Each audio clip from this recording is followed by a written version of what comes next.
Hello, this is Debbie McAllister, and this is Light Up Your Worth. My heart is so open and excited to share my dear friend, Kristina Driscoll. I cannot wait for you to meet her. We have connected with She's Brave podcast, which is really learning to be fearless together and living a resilient life on your own terms. Before the podcast, she had trained for a career in finance, and she worked over 10 years in a pension consulting and as a financial advisor. She's a graduate of Pacific Lutheran University with a Bachelor's of Business Administration. Many years ago, her husband was diagnosed with early-onset Alzheimer's when their son was 5. Can you imagine? She was the caregiver to her husband and young son for 12 years, and she continued to manage their investments through her husband's journey.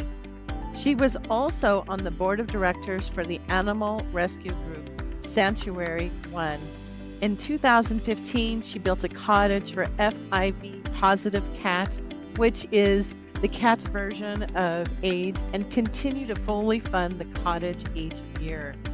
If you want to learn more about that and our discussion, I was on her podcast on episode 8, Embracing Curiosity and Being a Lifelong Learner. And we do a deep dive into the whole journey with the cats and my love of kitties. She's here to help women find their path to becoming brave, resilient, and authentic. Welcome, my friend. Wow, what an introduction. Thank you so much, Debbie. You are such a light to women all over the world, and you're such an inspiration to me and everyone. You are such a great example. Thank you for having me on your podcast. I had such an amazing experience when we were chatting, and we just went into these beautiful life journeys. What's been really amazing about this is the connection and the authenticness of a connection. When you meet another woman who stands in her own self acceptance, her own love, and is shining her light, owning her worth, you just want to get closer. You want to know more. You're drawn to magnetizing those women in our lives. When we connected, I felt that from you from the beginning. I believe it's that bravery of what you are doing in the world and standing in that worth of yourself.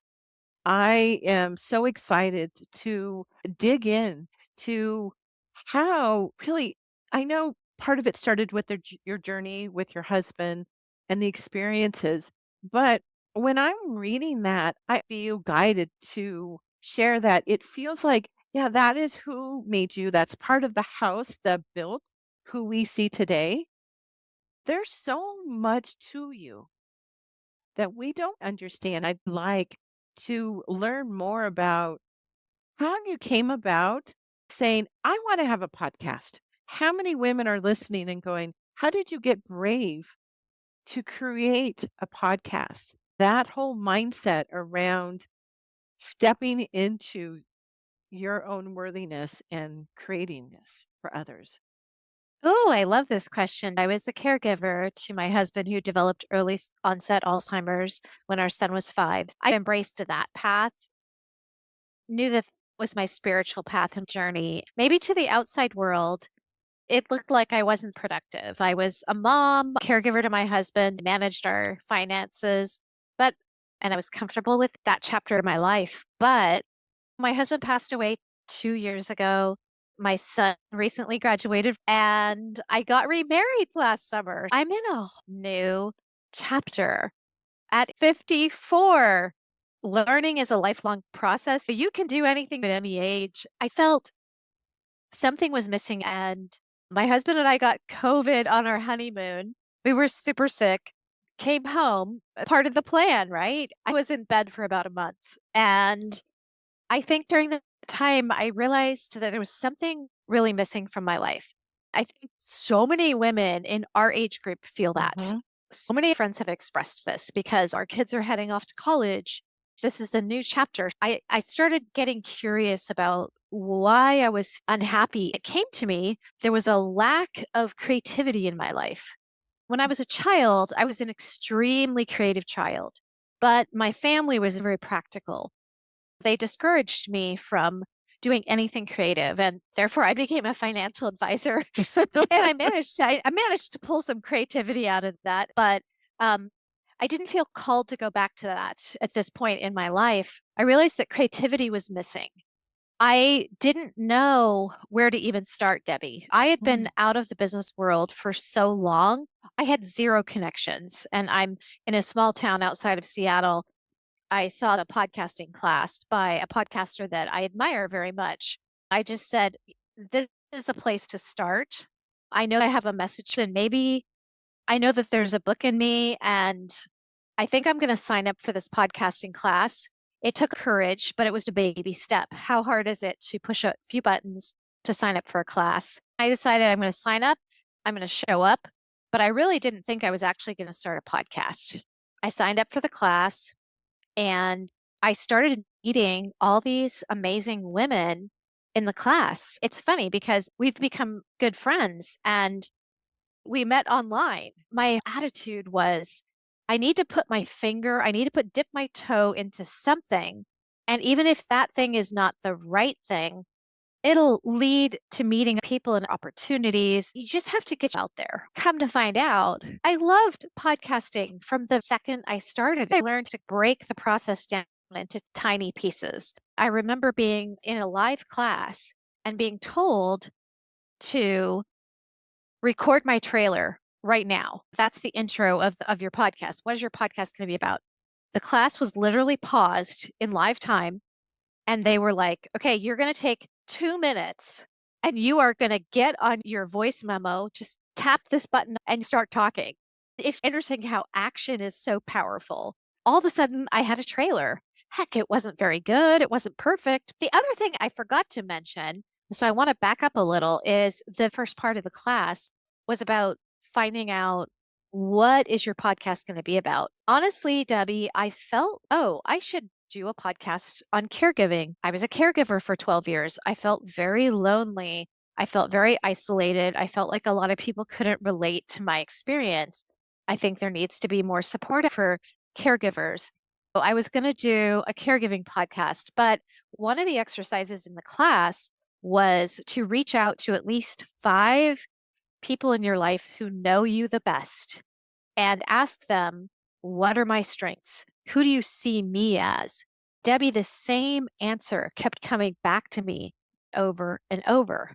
Every single person said, you're very brave, you're very resilient, you're very authentic, you're not afraid to be yourself, you've made unconventional decisions, including marrying my husband, who was 24 years older than me.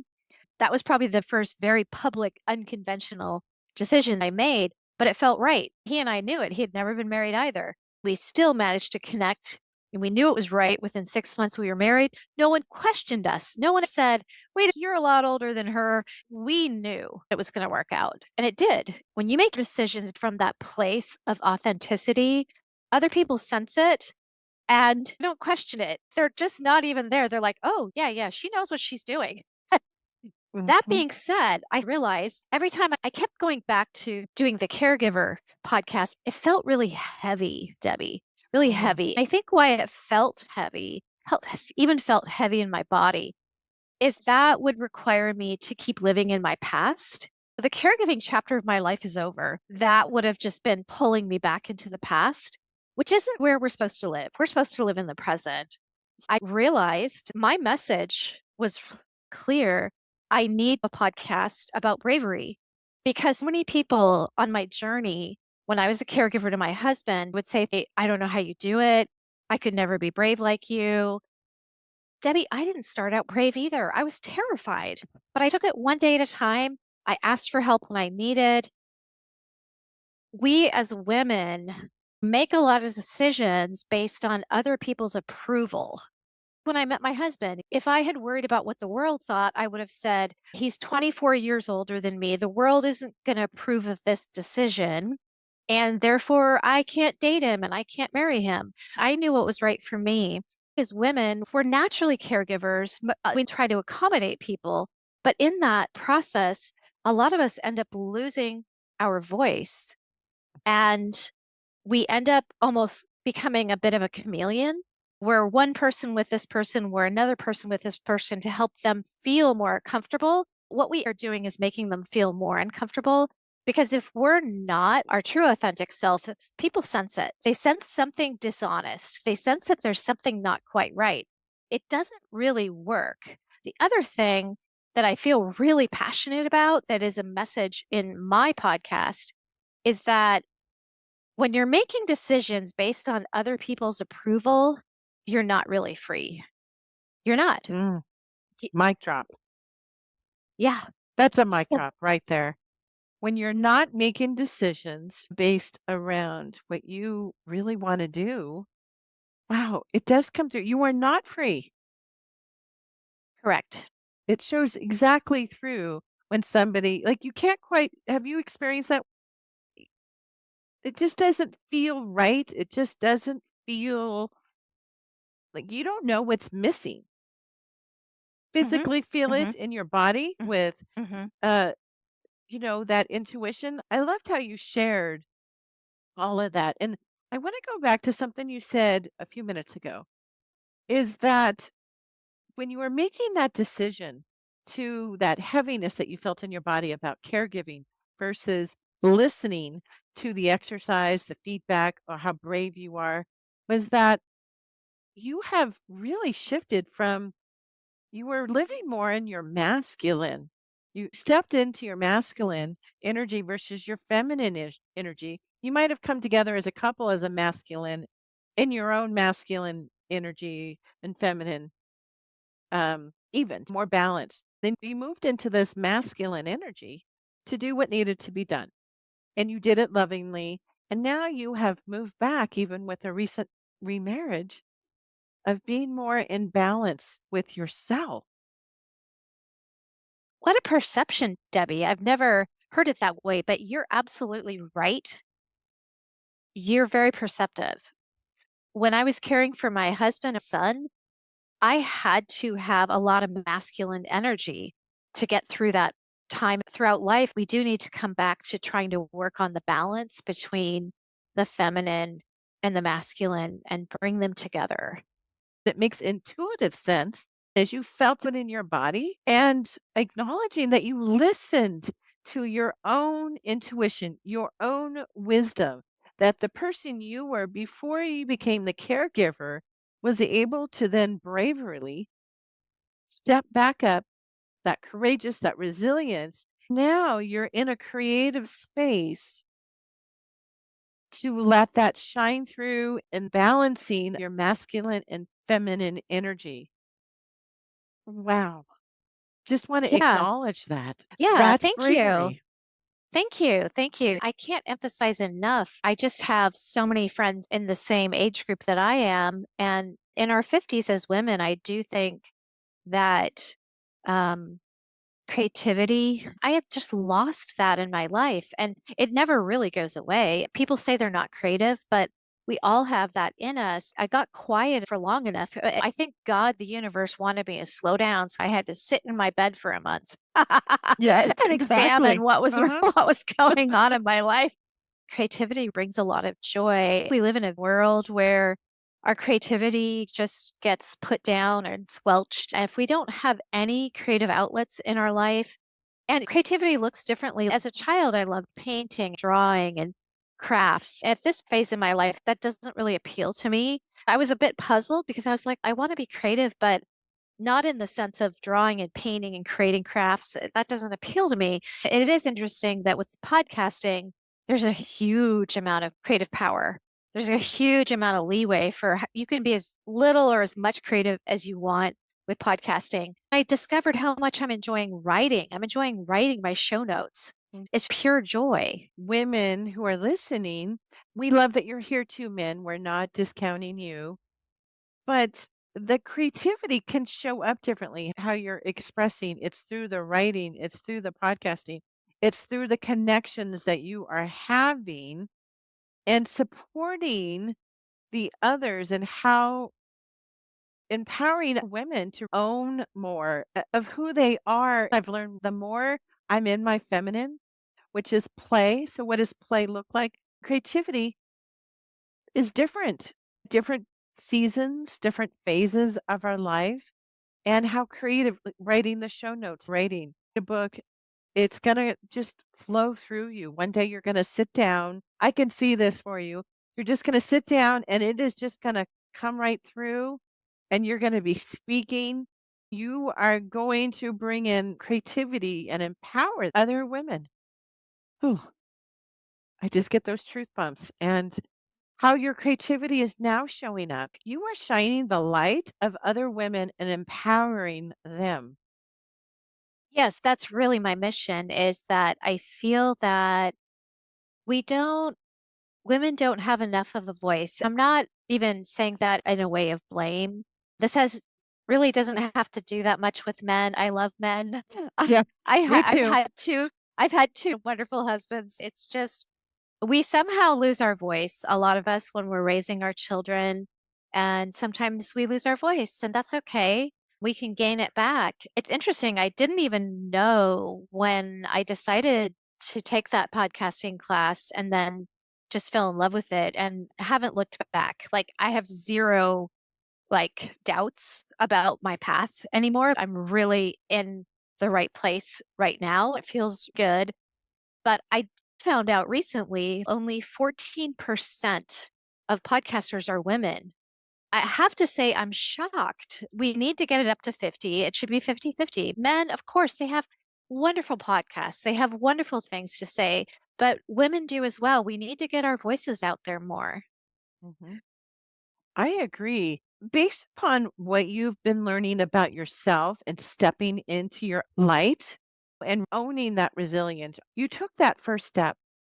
Guidance would you give somebody listening right now who is following every word you said and says, how do I do that?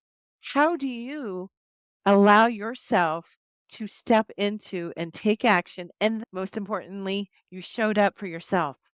Great question. What I would say is take one tiny step. It could be anything. Like in my case, it was signing up for an online course. Looking back on it now, I could have reached out to an acquaintance who has since become a really good friend, who's a really successful businesswoman. She was a former neighbor of mine, and I could have reached out to her and had dinner because I did ironically reach out to her and she is going to be on my podcast. And it's an amazing episode, but now we're back. We've cultivated a friendship together. She is this wealth of information as far as building a business. I would say find somebody, reach out to buy them lunch, buy them dinner, or go to a networking group. Go to your local chamber of commerce for crying out loud. Put on a nice pair of pants.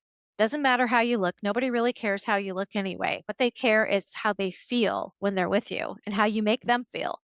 Walk into the room, put that smile on, open up your body, give that nice open body energy, walk into the room and start meeting people. I've given a few different ways. Either sign up online where you can connect through a private Facebook group or through some kind of course or meet think of someone maybe you barely know them. Maybe you barely know. Most people are thrilled to have lunch or dinner with you. There's no harm in that. And if they say no, what's the worst thing that's going to happen? They say no. Mhm. On to the next one. Yeah. Yeah. Yeah. It's interesting Mhm. how it's a muscle. When I signed up for this podcasting class, I couldn't see myself podcasting. I couldn't see myself interviewing. I couldn't see anything. All I could see is the next step in front of me. I shared with you the next step was me recording a trailer. And I went, oh, I just did that. Maybe it's not perfect, but it's done. It's there. Then somebody got onto our Facebook group, our private group, and went live. And she was so scared and hesitant. She said, I'm here. I'm showing up. I'm really scared, but I'm here. If anybody wants to practice, reach out to me. I sent her a text and said, hey, do you want to practice with me? It's just weird how you build up a big wall and you think, oh no, like, how am I going to interview? But break it down into a tiny step, which is let's just jump on a Zoom call together and just play. Let's play. Let's pretend we're doing an interview. I started practicing doing interviews, and it was amazing how quickly it went from practicing, oh, here, okay, here, let's practice doing an interview to, okay, we just practiced an interview, but that was so good that we can air it. It was amazing how fast it went from just taking that tiny, that seemed insurmountable step of practicing to actually doing some interviews. Now, the other huge mountain wall that I thought I couldn't overcome was, who am I going to interview? I could think of less than 5 people who I could interview for my podcast. I put that on the top shelf while I signed up for the class. I said, I'm going to deal with that later. I started practicing interviewing with people in my class. And I said, I'm still going to keep that up on the shelf over there. I'm just not going to worry about it right now. And pretty soon, I realized that all the people I was practicing with, these were great. These were great interviews. They could be aired. Then I realized one other thing. One day, I was just about to jump off after practicing an interview that became a real one. I said to the person, this was absolutely fantastic. You're a really, and I might have even done this with you, Debbie. I said, you're a really great person and I'm really connected with you and I really like you and I really admire you and I'm learning a lot from you. And do you know anyone else who you think would be a good fit for my podcast? And now, Debbie, I'm literally booked out. I've got people Mhm. reaching out to me on Facebook that I've never met in my life in different countries, no less, saying, "Can I come on your podcast?" Yes. Yes. Mhm. I think with some of us, I can only speak for myself. I'm not that person where I can go to, let's just say, a Tony Robbins event. I've never actually been to one, but let's just say I went to an event and this inspirational person says, "You can interview 100 people." That would be too much for me. I had to just bravely take just one little piece at a time. You can't just yell at me that I'm gonna do it all and be it all right now. That's not how my brain works. My brain likes to take things one step at a time. That's a really good example of you were in community. You were looking for support with another woman who is inspiring, and you guys started to create this thriving energy of supportiveness that's not competitive. I think you sharing that that is how empowered women help other women to be empowered. When we show up for ourselves, we are then allowed to show up for others. And that though Tony Robbins is amazing, I have been to one of his things actually in 2020. Super powerful, but like yourself, my fears that are going to come up because we know they're going to come up when you do something new, acknowledge them, they're there. You put your friend on the shelf. Okay, we'll deal with you when I need to deal with you. But you found that support. I think you're the power, the impact of women really supporting each other with love in your feminine, practicing being vulnerable is an area that needs to be highlighted, needs to be showcased. We can still take that 14% and get it up to 50 by, at least I believe, and tell me what you think about simply by supporting each other. Absolutely. That's how we do it. The other thing I wanted to add was I think every time I took those little steps, the step to record the trailer, the step to contact somebody, the step to actually practice an interview, I gained a little bit more confidence. It opened my brain to more possibilities. Every time I take a step, and this is still going on, where I take a step into the unknown, more possibilities open up. The world just keeps getting bigger and bigger, and it's so much fun. I'm with you. I have to share a personal story.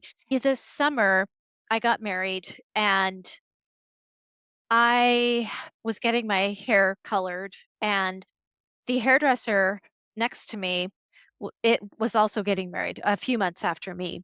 You start chatting about wedding plans last spring, so she and I were swapping ideas and stuff. But at one point, she said to me, "Oh, I just want to let you know that I decided that I'm going to have all females. I'm going to have a female photographer, a female caterer, and everything that had to do with the wedding. That's just what felt right to her."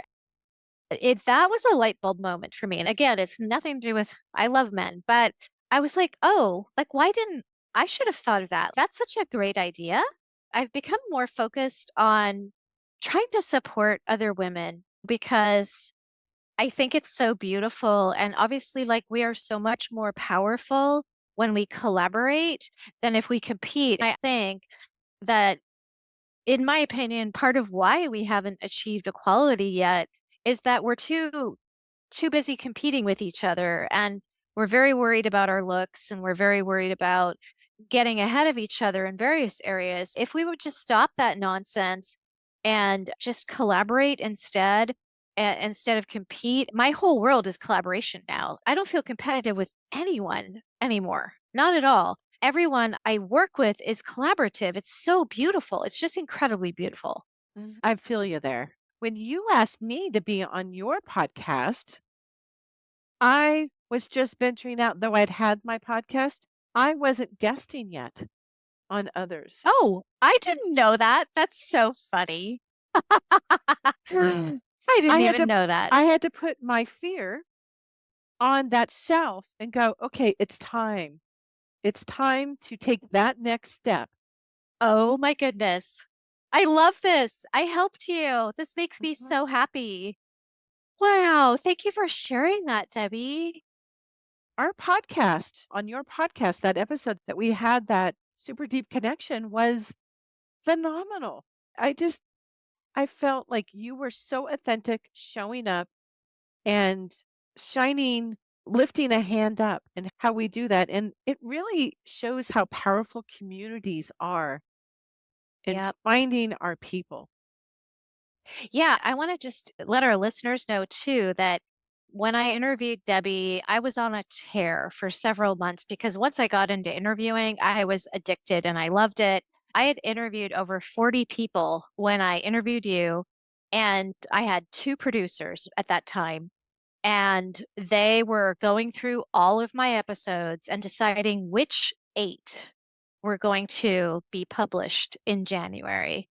And yours was one of them. You were one of the 8, which it says a lot about you and your ability as a guest. I have to tell you, literally 2 days ago, I got a really sweet text message from a listener. She said to me that she's new to the podcasting world, but she just was like, decided to try yours out. She said, I love every single episode. She said, I never miss one. But she said, my favorite is the one with Debbie McAllister. She said, that one has changed my thinking. I'm starting to work on changing my thinking, changing my life. We just have no idea how much impact we're making. I don't think we realize what's out there. No, I think for anybody who's listening, male or female, if there is a fear that you are feeling so stuck, is to step into your own resilience. I'm curious to hear, Christine, how would you define resilience?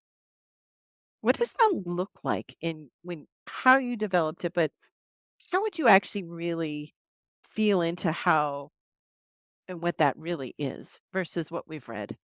The first word that came into my head when you said that word was reframing. Even with my husband getting his diagnosis, I was literally so terrified that I couldn't eat and I couldn't sleep. And I ended up in the ER one day. Ask for help when you need it. I got the help I needed and I got into therapy, and all of that is all good. I think with resilience, what I learned how to do was reframe my situation. And I really believe that my journey was my spiritual path of caring for my husband. So I was able to embrace it. Resilience for me is about reframing a situation. And who did it really well was a guest of mine. She's had cancer twice. And she had it once 10 years ago, and then it reappeared 8 years later. And she literally, when she got the second diagnosis 2 years ago, the doctor said, "You have cancer." In her head, she reframed it and she said it out loud to him. And she loves her doctor. But she said, "Okay, you just told me that I have stage 4 cancer, but that's just one little tiny sliver of possibility in an endless universe of possibilities." It just completely reframed the whole. For me, how I have been able to be resilient is by reframing a negative situation into something positive. And sometimes I think listeners out there might be saying, "Oh, but you can't reframe my situation." Guess what? My husband had Alzheimer's. That was a disease that had no medical treatment that works. At 20 years ago, there were no treatments that actually worked. And it's a disease that there is no cure. This was something that he ultimately died of. But I was able to reframe even that. At the very baseline, reframe it into saying, "This is my spiritual path. This is happening for me. This is not just happening to me, it's happening for me." I would always just ask myself, what am I to learn from this? This is a hard path, but I believe, I truly have faith and believe that this is my spiritual path and that I'm going to learn from it, and learning's good. I'm going to grow from it. Growing is good. Literally, our whole life is about reframing things, isn't it? It really is. It's about reframing a lot. It is. That's really powerful. I believe because you've highlighted it again, is that you asked for help when you needed it. Hmm. You asked for help. Hmm. And that is so monumental. We're so used to nurturing others.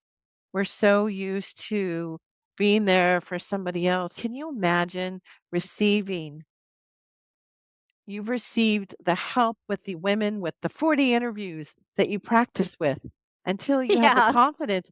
And honestly, if you listen to that episode, folks, if you go listen to her podcast on She's Brave, it's phenomenal. You would think that she moved her career from like journalism or broadcasting. There's no way that you're going to believe that she has not done this, that she's just stepping into her creativity. You're just not gonna believe it. And that's not how I felt when I was being interviewed and when we were discussing. I felt held, nurtured, and supported.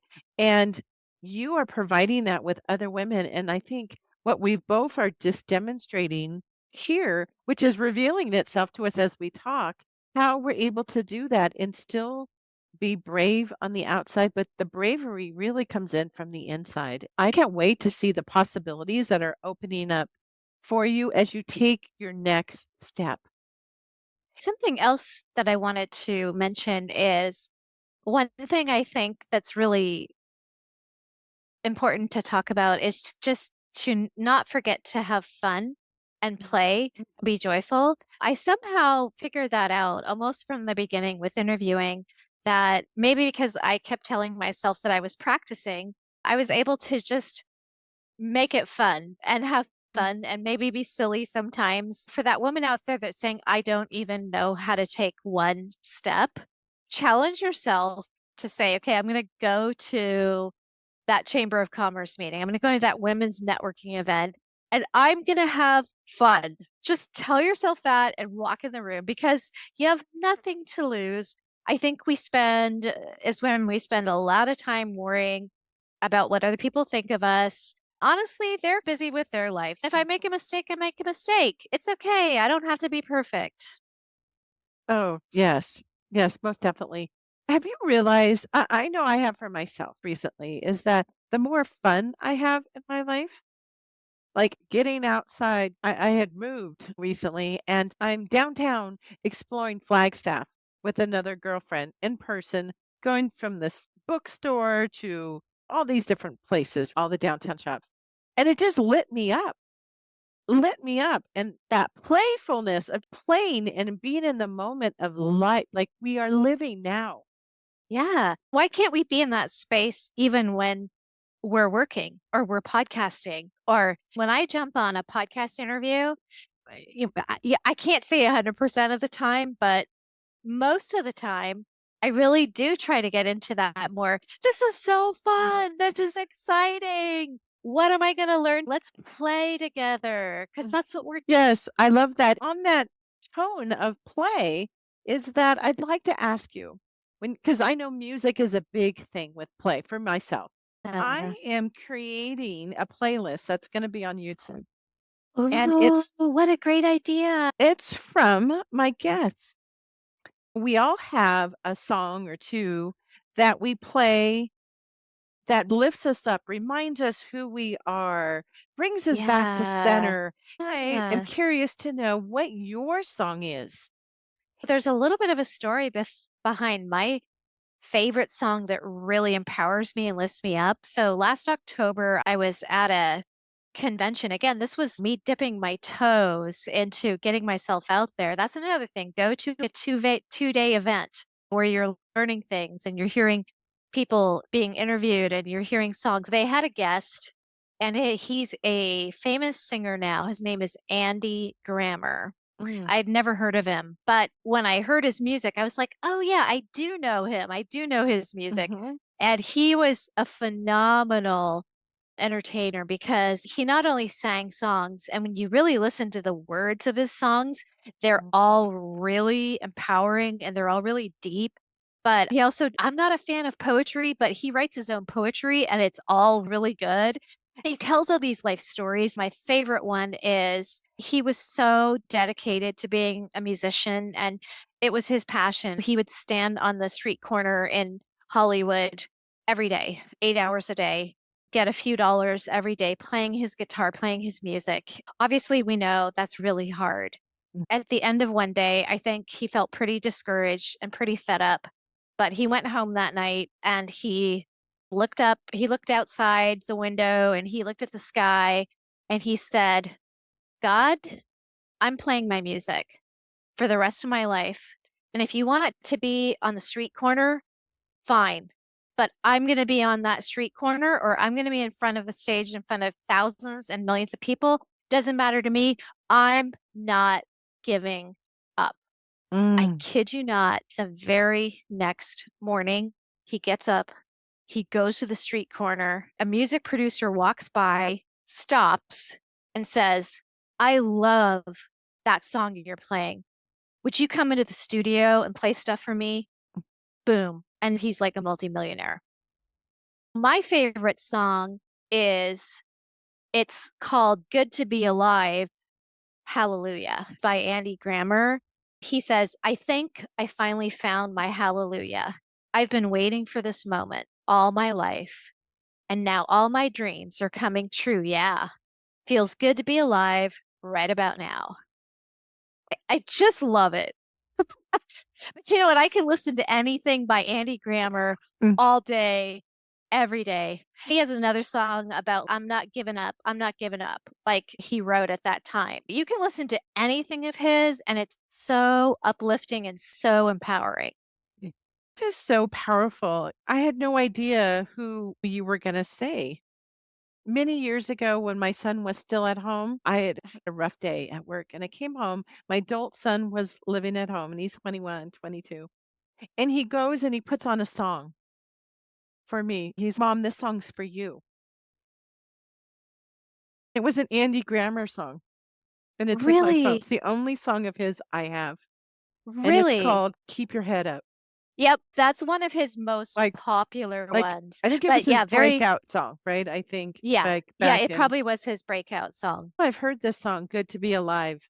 I will definitely add that to this playlist on YouTube under the podcast, and so Can I just tell you, I think sometimes it's also who he is. It's like the mhm, essence of him. He performed at the end of this 2-day convention, and then he just jumped off the stage and started signing autographs, doing selfies, hugging people, and he stayed until every last person who wanted to meet him had met him. That is beautiful. That is true grace. And that is why he is why he's so famous now and why he has this beautiful life and this beautiful wife who they were performing together. She's just this lovely human being and this beautiful family. I'm not really one of those people that runs up to get a selfie, but I literally was passing by him as he was leaving and I just was like, "Oh, he's so handsome."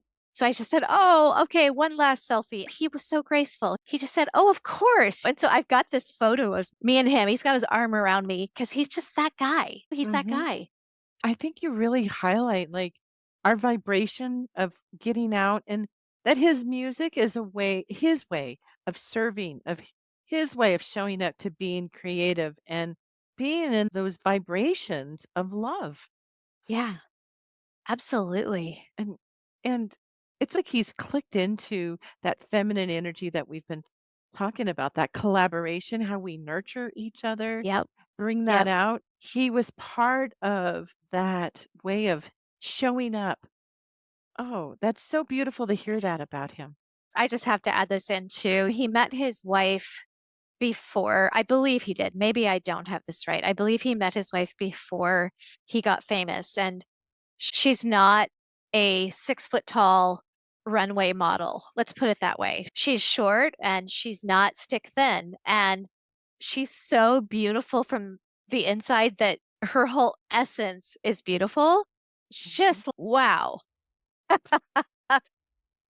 I think that really highlights like what's inside of us, how we show up, how we love ourselves, accept ourselves really does shine our light, Hmm. our own worthiness. That's just what a great way to wrap up that question. Now, I want to ask the questions because they're the questions I'm now asking my guests in this season of the podcast is that knowing what you know now about yourself, if you look back and you could tell anything to that younger version of yourself who might have had some self doubt or may have questioned themselves or their decisions from what you know now and how you've grown, what would you tell your younger self? A few things like number one, don't underestimate the power of a tiny step.